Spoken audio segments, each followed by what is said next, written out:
Karibu sana. Watu wengi sana huwa waifahamu takwimu hii ya kwamba binadamu tuna masaa takribani 90,000 tu ya kufanya kazi katika maisha yetu. Yaani hii ukipiga mahesabu ni takribani kama miaka 10 tu. Miaka mingine yote na muda mwingine wote utautumia kula, kulala na vitu kama hivyo. Sasa haya masaa 90,000 kuna ambao kwa bahati mbaya uwaga wanayachezea mengi sana. Na kuna wengi ambao hawayachezei haya masaa, wanayatumia kwenye shughuli za maendeleo, lakini bahati mbaya ni shughuli ambazo siku watakapokuwa hawana nguvu tena ya kufanya kazi, zile shughuli zao hazina uwezo wa kuendelea kuwaingizia kipato. Na kuna wachache ambao waga wanatumia muda wao wakati wana nguvu za kupambana, wanauweka kwenye shughuli ambazo hata baadaye wakiwa wana nguvu za kufanya kazi, bado hizo shughuli zao zinawaingizia kipato kizuri kabisa. Swali ambalo ningependa ujiulize, je, we upo kwenye kundi lipi kati ya hayo? Je, unachezea muda, unautumia ama unauwekeza? Mimi nikupongeze kwa kuwa kwenye huu mkutano, naamini kabisa moja kwa moja wewe sio mtu ambaye unachezea muda, lakini pengine labda unautumia, na sasa utajifunza namna ya kuuwekeza muda wako ili uweze kukutengenezea kipato kizuri na kipato ambacho ni endelevu. Mimi nafsi ni mojawapo ya watu ambao wana bahati sana, kwa sababu nikiwa bado kijana mdogo na miaka 24 niko chuo kikuu nasoma, niko mwaka wangu wa mwisho kabisa na karibia kumaliza masomo yangu chuo, napambana kwenye maisha, lakini nilikuwa bado sijakutana na fursa sahihi au njia sahihi ya kuweza kunisaidia kutimiza malengo yangu makubwa na ndoto zangu kubwa sana nilizokuwa nazo. Na nasema na bahati kwa sababu nikiwa bado kijana mdogo nilipata mwaliko wa kusikiliza mafunzo kama haya ambayo utayapata leo. Leo hii naongea ni miaka 18 imepita. Nikaanza kufanyia kazi ile elimu niliyoipata, na kwa kweli kanisaidia nipige hatua sana kwenye maisha. Sasa wala sipo hapa kujielezea mimi, lakini nipo hapa nikuulize wewe, kitu gani ambacho kimekufanya uje usikilize hii presentation? Kitu gani kimekufanya useme nataka niende nikajifunze kitu kipya? Pengine sasa hivi unapitia changamoto kwenye maisha. Labda ukijitathmini unaona kabisa ya kwamba bado haujapata ile fursa ya uhakika ya kukupa mafanikio. Pengine ukiangalia kuna baadhi ya majukumu kwako wewe ni changamoto, na haya majukumu yamekupelekea saa nyingine hata kuingia kwenye wimbi la madeni. Majukumu yakiwa changamoto yanaweza kukufanya uishi maisha ya msongo wa mawazo. Kwa labda upo hapa kwa sababu kuna changamoto kwenye maisha, lakini pengine sio changamoto. Inawezekana upo hapa, upo comfortable, kwa maana ya kwamba unakula, unaishi, unalipa ada ama umejenga nyumba, lakini kuna kitu kinakuumiza kichwa kidogo, security. Unajiuliza kila siku, hivi hichi kipato ambacho nakitengeneza hichi, siku ukiumwa kitaingia bado? Siku haupo, kama una watoto, una familia, je, hicho kipato bado kitaendelea kuingia? Sasa tupo hapa tukuonyeshe namna gani unaweza ukatenga muda wako wa ziada ukusaidie uweze kujenga kipato ambacho kitakufikisha kwenye uhuru wa kipato. Na unajua wanasema hatuwezi kukuita una uhuru wa kipato mpaka ifike wakati ambapo unatengeneza kipato bila wewe kuhitaji kufanya kazi. Na ukipata uhuru wa kipato, bila shaka utapata ile furaha ya kweli. Sasa tufanyeje? Tufanyeje ili tutoke kwenye mfumo wa kawaida uliozoeleka tuingie kwenye mfumo ambao utatusaidia tuweze kutimiza ndoto zetu na malengo yetu makubwa? Bila shaka tunahitaji kubadili mtazamo wetu. Na kubadili mtazamo sio kitu kirahisi. Na najua pengine hata huu mkutano mmoja, hii presentation moja, hii video moja inaweza ikashindwa kukufanya ubadili mtazamo. Ila hii presentation moja na hakika kabisa itaotesha mbegu mpya kwenye kichwa, kwenye moyo wako, ya kwamba bado una nafasi ya kuweza kuishi maisha ambayo wewe unayataka, bila ya kujali leo hii wewe uko wapi. Mimi nakumbuka wakati ninaanza kupata mafunzo ya kujitambua zaidi kwenye maisha, nilikuwa bado mwanafunzi nasoma. Nikatoka kwenye masomo yangu, nikamaliza masomo kabisa, nikaingia kwenye ajira. Nikawa nimeajiriwa, nafanya kazi Vodacom, lakini naona kabisa mshahara ni mdogo. Mshahara unanitosha kuishi, lakini hautoshi kunipa maisha ninayoyataka. Hebu jaribu kujitathmini na wewe, kipato unachokipata sasa hivi kinakutosha kuishi au kinakutosha kuishi maisha unayoyataka? Mimi nilipoona kipato changu hakinitoshi, nikasema hapana, nibadili mtazamo wangu. Nisikubali hata kidogo kukubali kubakia mtu wa kawaida. Niendelee kutafuta njia mbadala za kuniingizia kipato. Na kwenye kutafuta njia mbadala za kuniingizia kipato, nikaja kukutana na elimu ambayo imenisaidia sana. Kitu kimoja ambacho nilijifunza cha uhakika ni kama kweli nataka nije kuishi maisha ya ndoto zangu, inabidi niwe mfanyabiashara. Inabidi nimiliki biashara. Nikaanza kusoma zaidi kuhusiana na biashara. Lakini pia vile vile nikaanza kutafuta biashara ipi niifanye ambayo ina uwezo wa kunifanikisha. Na kwenye kupita kwangu na kusoma huko, ukanifanya nikutane na mfumo wa biashara ambao leo hii umegusa kila sehemu ya maisha yangu. Kwa miaka 18 sasa umenifanya mimi pamoja na familia yangu tuishi maisha mazuri. Tunamshukuru Mungu sana kwa hilo. Sasa huu mfumo wa biashara ambao nilikutana nao wakati bado mwanafunzi nasoma, nikafanya nikiwa mwanafunzi, nikafanya nikiwa nimeajiriwa, na wakati nimeajiriwa nilikuwa ninatenga masaa mawili kwa siku naweka kwenye biashara. Kila siku masaa mawili. Nilifanya namna hiyo masaa mawili kwa muda wa kama miezi 9. And then biashara ikawa imekuwa kubwa. Biashara ikawa inanilipa kipato kikubwa sana zaidi ya mshahara.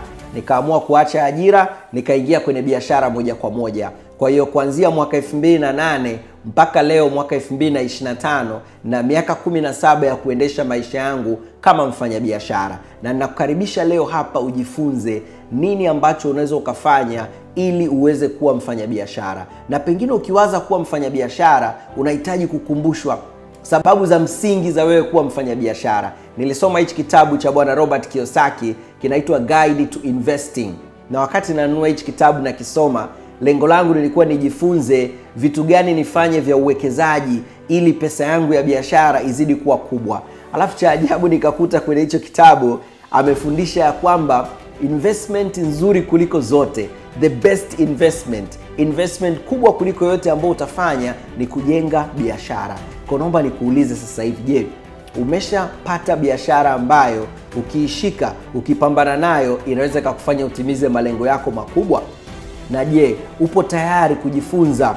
Upo tayari kutoa muda wako wa ziada uingize kwenye mfumo wa biashara ambao unaweza kukufanikisha? Mimi naomba nikutambulishe kwenye biashara ambayo mpaka sasa hivi imeshagusa maisha ya watu wengi sana. Imeshasaidia watu wengi sana waweze kuwa wafanyabiashara. Kwa sababu najua watu wengi wanatamani kuwa wafanyabiashara, ila changamoto zinakuja. Changamoto ya kwanza, anajiuliza afanye biashara gani? Saa nyingine anajua biashara ya kuifanya, ila akiangalia hana muda wa kwenda kuisimamia hiyo biashara. Kuna wengine hawana mtaji wa kwenda kuianzisha hiyo biashara. Kuna wengine hawana uzoefu. Kuna wengine hawana muongozo wa biashara. Hivyo vyote vinasababisha watu saa nyingine wanafunga kabisa ule mlango wa kuwa mfanyabiashara, anasema mambo ya biashara mimi nayaacha. Sasa mimi pia nilikuwa nipo hivyo na nilikutana na watu wengi sana ambao wako hivyo. Nashukuru mwaka 2007 nilitambulishwa kwenye kampuni ya Forever Living Products ambayo leo ninavyoongea ina miaka 47. Sasa nikiitaja Forever Living Products, inawezekana wewe unayenisikiliza hapa hichi ni kitu kigeni kwako, au pengine sio kitu kigeni. Labda umeshawahi kukutana nacho. Mimi leo hii nakutana na watu wengi mno wananiambia, Enos, nimeshawahi kukutana na hii kampuni, nimeshawahi kuiona, ila na maswali. Hivi leo bado hii biashara nikiamua kuifanya inaweza ikanitoa? Bado leo hii ni fursa ambayo naweza nikaitegemea iendeshe maisha yangu na ya familia yangu? Ngoja nikwambie kitu kimoja kwa uhakika. Sasa hivi biashara ya Forever inakuwa kwa kasi sana, kwa sababu muda huu, kipindi hiki ndo kipindi ambacho watu wanatafuta afya na wanatafuta kipato cha ziada. Na watu sasa hivi wanapitia changamoto nyingi mno za afya, za kipato. Wanatafuta namna ya kutengeneza kipato ambacho kina urahisi, kipato ambacho hakiwabani katika muda. Wanatafuta namna ya kutengeneza kipato bila ya kuacha shughuli wanazofanya. Na hapo ndo Forever inapokuja. Tutakupa mfumo wa biashara ambao utakusaidia uweze kutatua hizi changamoto. Kwa hiyo kwa uhakika kabisa naweza nikakwambia biashara ya Forever Living Products ilikuwa na bado itaendelea kuwa the perfect opportunity. Na nitakupa vitu vitatu kwa nini hii biashara is a perfect opportunity. Kwanza, Forever inakupa nafasi ya wewe kuanzisha biashara. Utatumia quality products. Unajua unapoanzisha biashara inabidi utambue, je, nitaenda kuuza kitu ambacho ni high quality au nitaenda kuuza kitu cha low quality. So Forever itakupa access ya high quality products, alafu wanakupa products ambazo zina soko kubwa mno, and then hichi cha tatu hichi wanakupa platform ambao utaitumia kuanzisha biashara yako, kujenga biashara yako. Utapata mwongozo kwenye hiyo platform namna gani utazichukua hizi products uzitumie kujenga biashara kubwa kwenye soko ambalo lipo sasa hivi kote duniani. Sasa nikiongelea platform ya Forever, unajua kwa nje kampuni ya Forever Living Products inawezekana tunaonekana tu kama watu tunaouza bidhaa. Hapana, kuna undani mkubwa zaidi. Unapokuwa sehemu ya Forever kuna vitu vitatu ambavyo utavipata. Cha kwanza, utapata access ya community, watu ambao watakuhamasisha, watu ambao watakupa ari ya kupambana zaidi. Unajua kwenye maisha kuna wakati unahitaji upate walau mtu mmoja tu akwambie, Enos, endelea kupambana, inawezekana. Mimi nakumbuka wakati natambulishwa hii biashara 2007, mojawapo ya kitu ambacho nilikihofia sana, nilionyeshwa mafanikio ya kifedha, alafu mwisho akaniambia, Enos, ukifanya hii biashara itafika wakati unapewa nafasi za kusafiri, utasafiri nchi nyingi duniani. Yani binafsi nikasema hapana, hapa nadanganywa. Ila baada ya mwaka mmoja tu wa kufanya hii biashara nikaanza kupata safari za bure. Najua hata wewe nikisema safari za bure pengine tayari kichwani unasema, Enos brother, hebu taratibu kidogo, unataka kutudanganya sasa. Huyu ni mimi jamani, mwaka 2008 hii ni timu ya Watanzania ambao tulikuwa tumekwenda Marekani, kila kitu kampuni ya Forever itulipia. Hawa ndo watu ambao wamenitambulisha kwenye biashara, dada yangu Lightness na mume wake Kushe. Huyu ni mama yangu mzazi kabisa. Na ngoja nikwambie kitu kuhusiana na mama yangu. Nilipokuwa nataka kuanza hii biashara, mama yangu alinikatisha tamaa kwa nia njema kabisa. Na ninasema hiki kwa sababu najua hata wewe unayenisikiliza hapa, ukitoka kuna mtu anaweza akaenda kukatisha tamaa. Ila maamuzi yaache yatoke kwako wewe. Mimi nashukuru Mungu ya kwamba nilifanya maamuzi ya kuendelea, kwa sababu nilipopata safari yangu ya kwenda Marekani, ukiqualify safari na Forever unachagua nani ambao unataka kwenda naye. Nikamchukua mama yangu nikaenda naye, na kwangu hicho kilikuwa ni kitu kizuri sana. Lakini nilimchukua mama yangu kwa sababu ni mama, lakini pia miezi kadhaa huko nyuma, baada ya mimi kuanza kufanya biashara, ingawa alinikatalia, nilianza kupata mafanikio, naye akatamani, naye akaingia kwenye biashara. Kwa wakati naenda naye kwenye hii safari, tayari ameshakuwa kwenye biashara. Alishafika kiwango ambacho kila mwezi anaingiza milioni 2, milioni 3. Huyu ni mama ambaye apumzike kwa amani huko alipo. Huyu ni mama ambaye alikuwa anafanya kazi ndogo ndogo nyumbani pale, biashara ndogo ndogo, and then amefika wakati naye ni mfanya biashara mkubwa sana. Kwa nini na share hii story? Ili uhakikishe maamuzi unayofanya yatoke kwako wewe. Lakini pia kumbuka, unapofanya maamuzi ya mafanikio hayakugusi wewe tu, yataenda kugusa pia maisha ya watu wengine ambao wamefanikiwa. Nakumbuka mwaka jana tulipata ugeni mkubwa sana Tanzania. Alikuja huyu dada anaitwa Honami, yeye ni Mjapani, na wakati anakuja kutufundisha Tanzania, tena amekuja kwa gharama zake, wala hatujamlipia. Amekaa na sisi kwa siku 2 anatufundisha. Huyu dada huyu ameweka record kwenye dunia. Ameanza biashara mwaka 2013. Mwaka 2023 alishakuwa namba 1, alifika kuwa namba 1 duniani kote ndani ya miaka 10. Nataka ujaribu kutathmini. Mimi 2013 tayari na miaka mingi kwenye biashara. Tayari na miaka mingapi? 6 kwenye biashara. Alafu yeye amekuja ameenda kuwa namba 1. Sasa hiyo inamaanisha nini? Kwanza, hii biashara yetu haijalishi umeanza lini. Lakini cha pili, ukianza biashara kuna walotangulia ambao watakuonyesha na wewe pia njia. Na kuna wakati utajifunza kutoka kwa watu ambao wamefanya mambo makubwa mno. Kwa hiyo hiki ni kitu kikubwa sana utanufaika nacho kuwa kwenye Forever. Lakini pia utakutana na watu ambao safari zao za maisha zitakuhamasisha. Mimi huyu young gentleman anaitwa Richard Chitumbi. Kwa kweli story yake waga inanifurahisha sana. Napendaga kuiongelea kwa sababu alikoswa hivi kushindwa kumaliza chuo kwa sababu ya ada. Akakutana na Forever, ikamtoa kwenye mahangaiko ya maisha, amejisomesha, amegraduate, na sasa hivi tunavyoongea anajenga nyumba ya maana sana kama a young graduate. Kitu cha pili ambacho utanufaika nacho kwenye Forever ni afya. Na hapa tunaongelea afya katika kila kipengele. tutaongelea afya ya akili, tutaongelea spiritual health, tutaongelea afya ya utashi, lakini pia vile vile tutaongelea afya yako.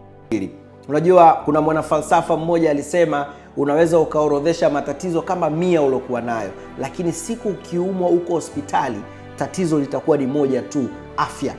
And forever, unapokuwa forever, utapata nafasi ya kutumia bidhaa zenye ubora wa hali ya juu sana ambazo zitaenda kugusa afya yako. Cha tatu ambacho utakipata kwa kuwa ndani ya biashara ya forever ni nafasi ya wewe kutengeneza kipato ambacho kwa uhakika utakitumia kwa ajili ya kukua kifedha mpaka uende kufanya uwekezaji ambao pengine utakupelekea wewe kuweza kupata uhuru wa kipato. Sasa haya manufaa ambayo mimi ninayoongelea hapa, Forever imekuwa ikiyafanyia kazi kwa miaka 47 sasa hivi. Na kama uko hapa unanisikiliza, mimi sitaki tu uhamasike na manufaa ya hii biashara. Nataka pia ufahamu ya kwamba ukisema unaenda kufanya biashara na Forever, unaenda kufanya biashara na kampuni ambayo imeshakaa muda mrefu. Kuanzia mwaka 1978 imeanzia Marekani, makao makuu yako Marekani, na wao wamebobea kwenye kulima aloe vera na kwenye kuzalisha bidhaa za aloe vera. Ni namba 1 duniani, na kwa kweli nina furaha sana ya kwamba tumepata nafasi ya kutembelea haya mashamba ya aloe vera. Hizo picha unaziona hapo ni wa Tanzania ambao tulikwenda kwenye haya mashamba yako Dominican Republic. Huyu ni mimi hapa na mke wangu Veronica Kundia na mume wake pale, na Forever inauza hizi bidhaa, inasambaza zaidi ya nchi 140 duniani. Hiyo inamaanisha nini kwako? Cha kwanza, serikali za nchi 140 wameikubali Forever. Cha pili, tukiongelea biashara, tutakwenda kwenye soko sasa hivi. Tukiongelea soko la hizi bidhaa, usiwaze tu unapoishi wewe, usiwaze tu mji ambao upo, usiwaze tu nchi ambao upo, waza nchi 140. Na pengine utasema sasa, Enos, mimi niko hapa Dar es Salaam, hizo nchi 140 nafanyaje nazo biashara? Hapo ndo uzuri wa Forever unapokuja. Wamefungua ofisi hizi nchi zote 140, wanakupa nafasi ya wewe kutangaza biashara yako, ukapata mteja kwenye hizo nchi, wala uumizi kichwa nitafikishaje bidhaa kwa mteja. Kampuni na kupelekea bidhaa, alafu wewe unakuja kulipwa nchini kwako wewe. Yaani unajua ukiwaza hivyo unasema wow, umepewa high quality product, umepewa soko, alafu hapo pia unapewa na platform kwamba tumia hii platform yetu, fikisha hizi bidhaa mahali popote pale duniani. Uimara wa kampuni wa Forever kifedha, mimi wewe unachangia kwenye kusema naiegemea hii kampuni. Sasa nirudi kwenye fursa ya kibiashara, kwa sababu yes, tumeona Forever ni kampuni imara. Swali linakuja kwako, je, leo hii wewe ukasema unakuja kufanya hii biashara, soko utalipata? Mimi nataka nikuonyeshe maeneo ambalo Forever imejikita, makundi ambayo Forever imejikita, sekta ambazo Forever imejikita. Tuna bidhaa za afya. Kwenye afya hapa tuna virutubisho. Soko la virutubisho sasa hivi ni kubwa sana kwa sababu watu wana changamoto. Mimi nitashare kidogo changamoto ambayo ilikuta kwenye familia yangu. Mke wangu alikuwa na changamoto ambayo ilifanya sisi kupata mtoto. Tulivyofunga ndoa haikuwa rahisi.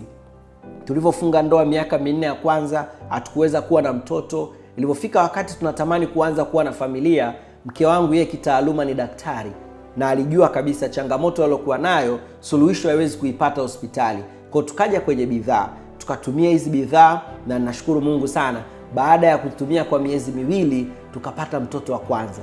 Mtoto wa pili akaja ni kama ametusurprise, kwa sababu tulikuwa tunadhani ili tupate mtoto inabidi tuwe tena kwenye matumizi ya bidhaa za kuboresha mfumo wa uzazi, lakini kumbe hizi bidhaa zina uwezo wa kwenda kurekebisha moja kwa moja changamoto ambayo mtu unayo. Na tunamshukuru Mungu sasa hivi tuna watoto 3, lakini pia tumeweza kusaidia familia nyingine ambazo walikuwa na changamoto kama hizo.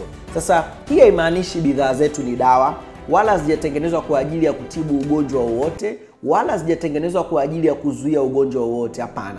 Hizi bidhaa zimetengenezwa kwa ajili ya kuulisha mwili wako. Mwili wako una mifumo ndani ambayo ikipata lishe kamili, kila mfumo ukifanya kazi vizuri, moja kwa moja mwili wako utapambana vizuri na maradhi. Sasa hivi tuna changamoto kubwa sana ya haya magonjwa ambayo sio ambukizi, ambao ukirudi mojawapo ya kiini cha hizi changamoto, lishe mbovu, sumu zinazoingia mwilini.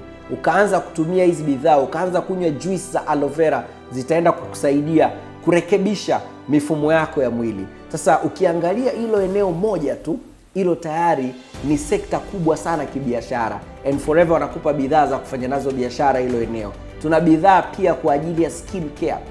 Changamoto za ngozi hazitakuja kuisha, ni kubwa, na hii ni sekta yenye kipato kikubwa mno. Forever wana products nzuri sana kwenye hilo eneo. Tuna bidhaa kwa ajili ya watu wanaopenda mazoezi.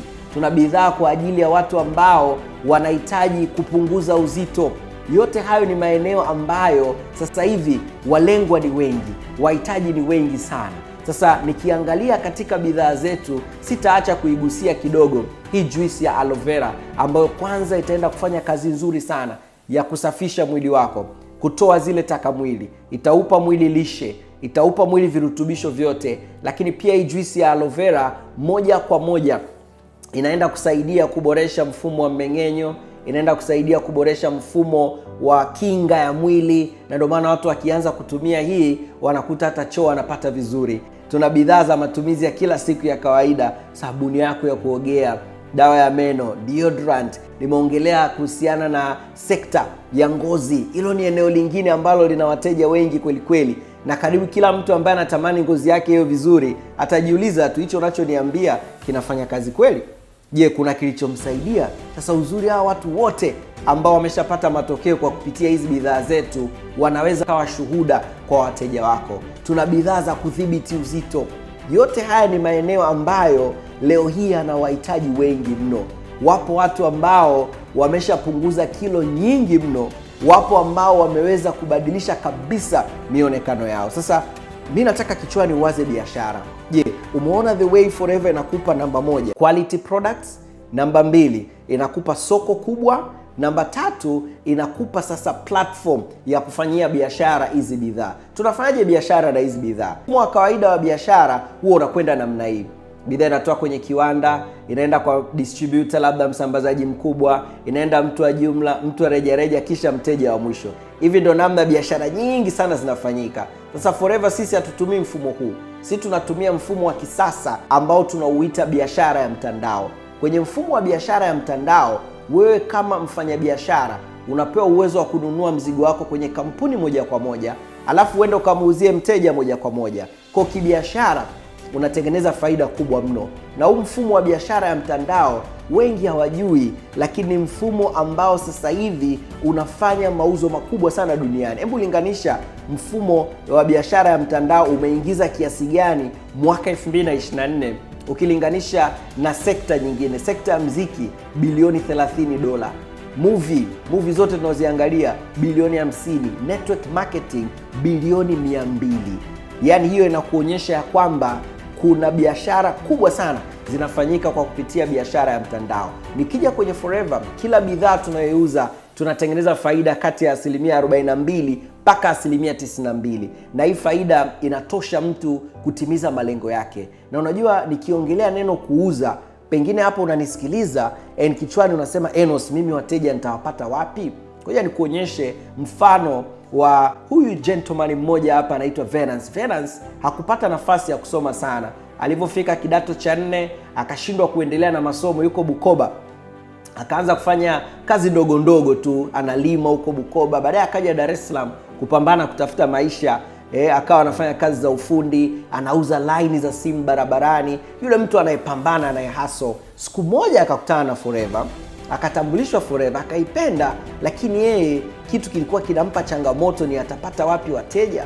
Uzuri alikuwa yuko tayari kujifunza. Akaonyeshwa namna gani anaweza akatumia mitandao ya kijamii kuweza kupata wateja. Venance yeye ana market bidhaa za kupunguza uzito. Ana page Instagram ambayo kila mwezi inamuingizia faida sio chini ya milioni 1. Kwa hiyo upo hapa unaangalia marafiki zako, huoni anaweza kununua.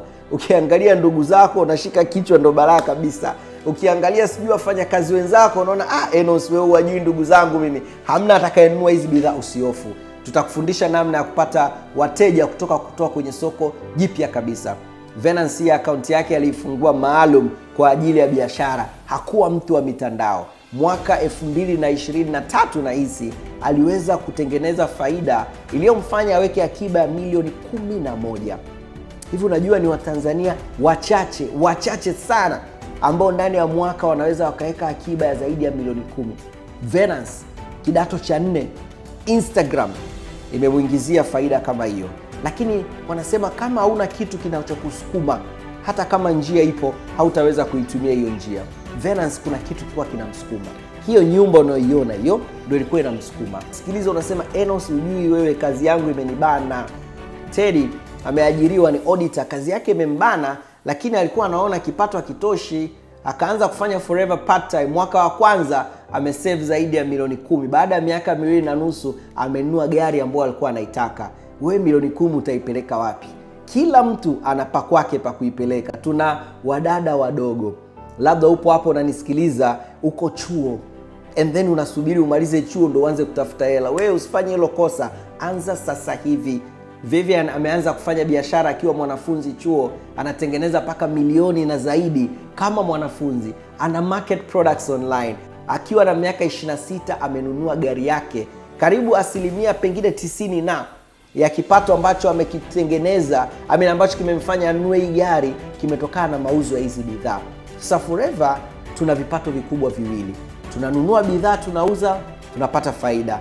Lakini kuna kipato kingine cha pili ambacho tunakitengeneza. Sasa hichi kipato kingine cha pili ambacho tunakitengeneza ndo kikubwa zaidi, na ndo ambacho kinaweza kukupelekea mtu kupata uhuru wa kipato. Kampuni inajua ya kwamba wewe peke yako hauwezi ukanunua mzigo wote ambao wamezalisha.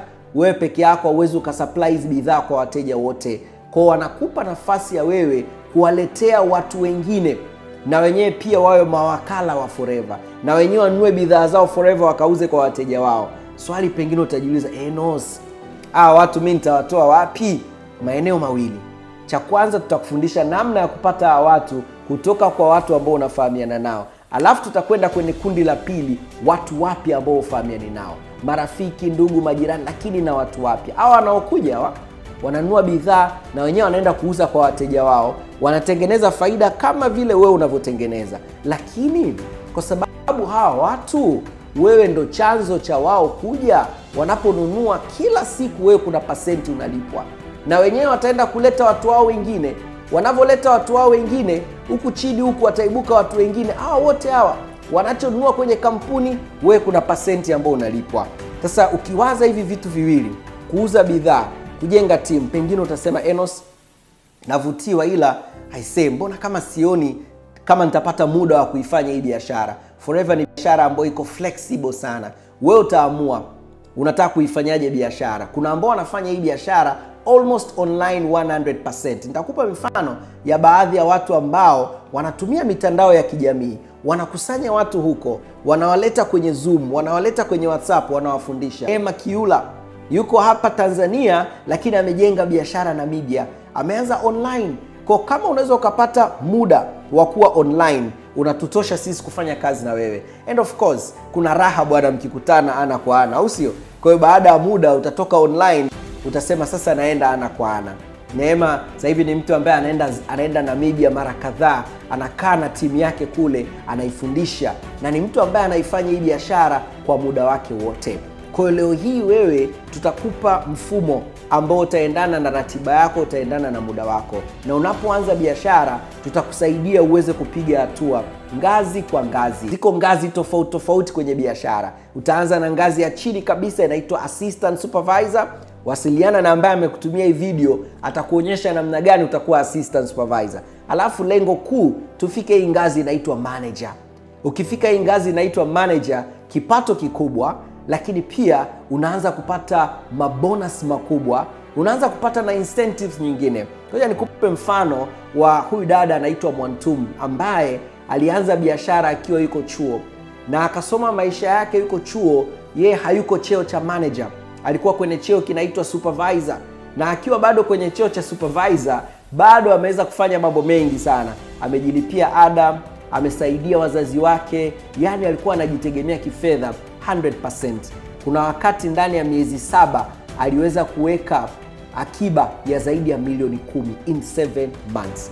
And then baada ya hapo aka-achieve position ya manager. Na uki-achieve position ya manager Forever, hautengenezi tu kipato kikubwa, unaanza kupewa nafasi za kusafiri. Kwa hiyo Mwantum alivyoachieve position ya manager akapata pia trip ya kwenda Paris. Kila kitu analipiwa kwenye hii safari. Kwa hiyo Forever inakupa nafasi ya wewe kuenjoy hii biashara katika namna kubwa sana. Utatengeneza kipato, lakini pia vile vile utaenjoy maisha. Manager wengine wamenunua magari yao, young people. Yaani kuna wengine wamenunua magari wapo kwenye miaka 20 na we've got young ladies wamejitegemea kwa kupitia hii biashara. Yaani kwa kupitia Forever kwa kweli tumeona namna gani imeweza kugusa maisha ya vijana wengi sana. Kwa kama upo hapa una malengo makubwa utayatimiza. Hapa ni kuonyeshe baadhi ya watu ambao wameitumia Forever kuachieve vitu vikubwa. One of them, huyu dada hapa anaitwa Blandina. Pia kuhusiana na huyu dada hapa anaitwa Veronica Kudia. Veronica Kudia ameanza hii biashara akiwa mwanafunzi na alitaka kukata tamaa ndani ya wiki 2 za kuanza biashara. Hiyo video unayoiona hapo alipewa nafasi kama Mtanzania, sio Tanzania. Yaani siku hiyo kulikuwa kuna watu 17 ambao walipanda cheo na kufika cheo ambacho walitambulishwa mbele ya zaidi ya watu 20,000. Katika watu 17, yeye peke yake ndo alipewa nafasi ya kuongea na watu zaidi ya 20,000 katika mkutano huo mkubwa. Kwa nini nakushirikisha hii story? Wala hii sio story ya Veronica hapana. Hii ni story inayoonyesha ya kwamba usipokata tamaa uwezi ukajua utafika mbali kiasi gani. Lakini pia shuhuda ya Veronica ikumbusha kwamba ukianza biashara unapopitia magumu. Vero alipotaka kukata tamaa alikutana na kiongozi wake kwenye biashara akamwambia isee, usikate tamaa, tuendelee. Akamtia nguvu kwa maisha kwa wakati inabidi utoe moyo. Na hiyo ikampelekea kupata mafanikio makubwa. Vero pamoja na mume wake walijenga biashara kubwa sana ambayo imesambaa nchi nyingi sana, zaidi ya nchi 15 sasa hivi. Lakini kuna siku alitaka kukata tamaa. Mimi naifurahia Forever kwa sababu tunazungukwa na watu ambao wanatuhamasisha. Hii familia ya Mr. and Mrs. Mgoyo kutoka Arusha walikuwa ni watu wa kwanza kwenye Forever kujenga gorofa. Na nakumbuka wakati wanajenga ili gorofa, yani wamejenga ili gorofa, kila shilingi imetoka Forever. Wakati wanajenga, sisi tunajenga nyumba yetu ya kwanza ya chini ambayo sio gorofa. Yani tulikuwa tukienda pale na mke wangu tunarudi, tuna hamasa ya kupambana zaidi. Kwenye maisha unahitaji uzungukwe na watu ambao wanakuhamasisha kutaka kupambana. Na sisi hiyo hamasa tuliichukua na tukaitumia ikatusaidia na sisi pia kuweza kutimiza malengo yetu makubwa. Mimi nashukuru Mungu sana. Hii biashara imetusaidia. Yani mimi na mke wangu tumekuwa tunaifanya hii biashara kwa pamoja kuanzia mwaka 2009 tuko pamoja. Tumeitumia hii biashara kutujengea maisha yetu. Tumeitumia hii biashara kututengenezea mkondo mkubwa sana wa kipato, na kwa kweli tumeweza kutimiza malengo yetu mengi sana. Tumeweza kumiliki nyumba kadhaa, nyingine zinaonekana hapo, lakini pia vile vile tumeweza kutimiza ndoto zetu, gari ya ndoto yetu, watoto kusoma shule nzuri, lakini basically kuishi maisha mazuri. Nimalizie na kitu ambacho naamini kabisa kama unatamani maisha ya hamasa, basi na hicho utakipenda. Kila mwaka Forever inakupa nafasi ya wewe kusafirishwa bure. Kila kitu kampuni inakulipia. Kila mwaka kuna safari za kimataifa. Tukienda kwenye hii safari, kwanza zinatupa nafasi ya kukutana na watu wengine ambao wana mafanikio makubwa sana. Zinatupa nafasi ya kujifunza, zinatupa nafasi ya kuenjoy, lakini pia vile vile zinatupa nafasi ya kupata chachu ya kutaka kufanikiwa zaidi. Mimi kwa kweli hii safari sidhani kama nitakuja kuisahau. Tulipelekwa Europe, Ulaya, and then tukaenda kupanda hizi boti, luxurious cruise ships hizi. Tukakaa huko, yani mnatoka mji mmoja kwenda mji mwingine, mnashuka, mnazurula, mnarudi kwenye boti. Hiyo boti ni kubwa, ina floor 14, manake si mchezo. But let me tell you something. Nakumbuka wakati tunaenda kwenye hii safari, kuna mtu mmoja ambaye alifanya kitu kikatufurahisha sana. A very young gentleman anaitwa Wilbard. Yeye alivyoqualify hii safari, kwa sababu qualify hii safari unachagua nani ambao unataka kwenda naye. Kwa na yeye pia akamchukua mama yake. Na mama yake alikuwa hajawahi kupanda ndege, lakini mama yake aliwahi kumpa Wilbard ticket ya ndege. Unajisi wa mama walivyokuwa jamani na upendo mkubwa. Kwa Wilbard akaweza kumpeleka mama yake kwenye hii safari. Imagine first trip ya ndege, unapanda Emirates, unakwenda nchi 5 tofauti, wakazunguka nchi nyingi sana tofauti. Sasa kila mwaka zipo hizi safari, na kama wewe ni mtu ambaye unapenda kusafiri, utapata nafasi ya kusafiri sana tu kwa kupitia kampuni ya Forever. Sijui unaisikiliza hii video lini, lakini Wengine unaisikiliza wakati tumetoka kwenye hii trip kubwa sana Paris. Kila mwaka tuna safari. Tumeenda Paris au tunajiandaa kwenda Paris. Sasa hivi ninavyorekodi hii video, ndani ya wiki moja, zimebakia siku 7 tu, tunakwenda kwenye hii safari ya Paris. Baada ya hapo mwakani mwezi wa 4 tuna trip pia kwenda Dubai. Kila kitu unalipiwa unapoenda kwenye hii safari. And baada ya hii safari unaweza kujilipia mwenyewe pia ukaenda. Sasa hizi shuhuda zote hizi nimezitoa, hizi ni shuhuda za watu wengine. Lakini kuna shuhuda moja nyingine ambayo nataka niimalizie, ambayo mimi naamini hiyo ndo ambayo itakuwa ni shuhuda nzuri zaidi. Yaani hiyo ndo shuhuda ambayo inafunika zote. Na hii ni shuhuda ya kwako wewe. Naamini kabisa wewe ambao umenisikiliza mpaka sasa hivi una uwezo wa kufanya hii biashara. Na kama umeweza kufika mpaka muda huu wa hii video, basi wewe umequalify kabisa kupata mwongozo wa namna gani ya kufanya biashara. Na nikwambie tu, unajua ili uanze biashara huhitaji kuwa perfect. Unahitaji tu uwe upo willing, uwe upo tayari tu. Anza taratibu, kidogo kidogo utajenga biashara kubwa. Wala uhitaji kuwa na majibu ya maswali yote. Unahitaji tu kujua wapi ambako unaanzia. Sasa chagua wewe wapi ambako unataka kuanzia. Lakini sisi tutakupa mwongozo. Tayari tunayo system ambayo ukiifuatisha inakupa uhakika wa kupata mafanikio. Kwa utaamua unataka kwenda wapi na hii biashara. Inawezekana labda ukachagua kati ya haya mambo matatu. Pengine ukasema, Enos, mimi nataka tu niwe mteja wa hizi bidhaa. Karibu. Aliyekutumia hii video atakuonyesha namna gani utazipata hizi bidhaa. Ama unaweza ukasema, natamani na mimi nianze kufanya hii biashara katika muda wangu wa ziada, nitengeneze kipato cha ziada. Karibu sana. Ama unaweza ukasema, naanza katika muda wa ziada lakini nataka kwenda mbali, nataka kufanikiwa. Vyovyote vile mimi naomba nikukaribishe kwenye familia yetu na nikukaribishe kwenye kuanza kujenga maisha yako makubwa sana ya baadaye. Wasiliana na yule ambaye amekupatia hii video. Atakupa mwongozo wa nini kinafuata baada ya hapa.